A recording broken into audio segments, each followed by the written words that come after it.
আজকে আমি রান্না করব টমেটোর চাটনি।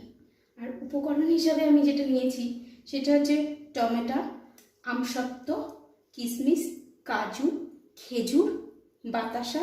ফোড়নের জন্য নিয়েছি আমি 5 ফোড়ন, 2টো শুকনো লঙ্কা, এখানে আছে লবণ, হলুদ আর গরম মশলা। কড়াই গরম হয়ে গেছে, এবার আমি এর মধ্যে সর্ষের তেল দেবো।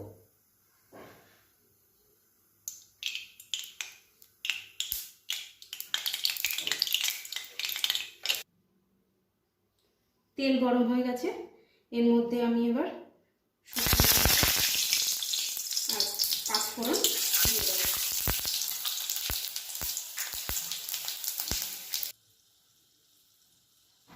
তেল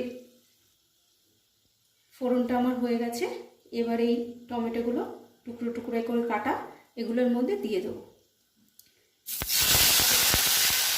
একটুখানি সাঁতরে নিয়ে আস্তে আস্তে সবগুলো মধ্যে দিয়ে দেবো। দেখতেই পাচ্ছেন টমেটোগুলো সব নরম নরম হয়ে গেছে।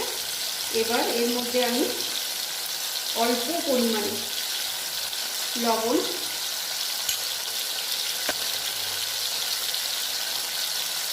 হলুদ দিয়ে ভালো করে নাড়ব।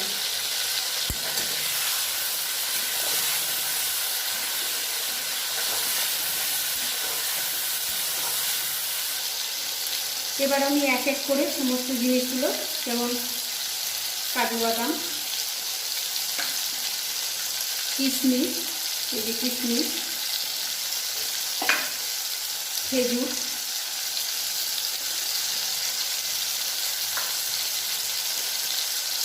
আমসত্ত্ব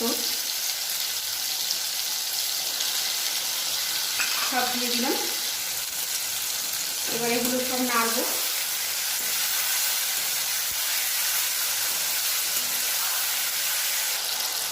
দেখতে পাচ্ছেন খুব একটা বেশি নাড়াইনি, অল্প করে একটু নাড়িয়ে দিয়েছি, দিয়ে এবার অল্প পরিমাণে একটু জল দিয়ে দেবো।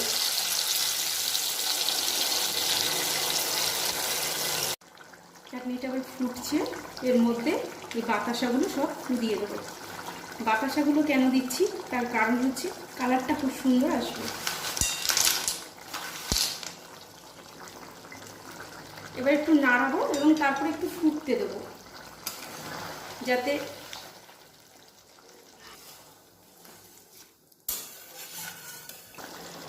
দেখুন চাটনিটা আমার হয়ে এসেছে।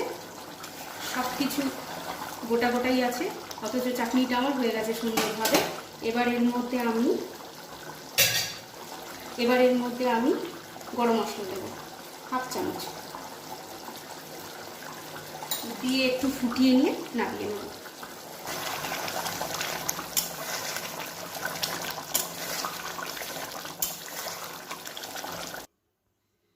আমার টমেটোর চাটনি তৈরি হয়ে গেছে, এবার আপনি পরিবেশন করতে পারেন। ধন্যবাদ বন্ধুরা। যদি আমার এই রেসিপিটি আপনাদের ভালো লেগে থাকে তাহলে আমার চ্যানেলটিকে লাইক করুন, শেয়ার করুন, সাবস্ক্রাইব করুন এবং অবশ্যই কমেন্ট করবেন।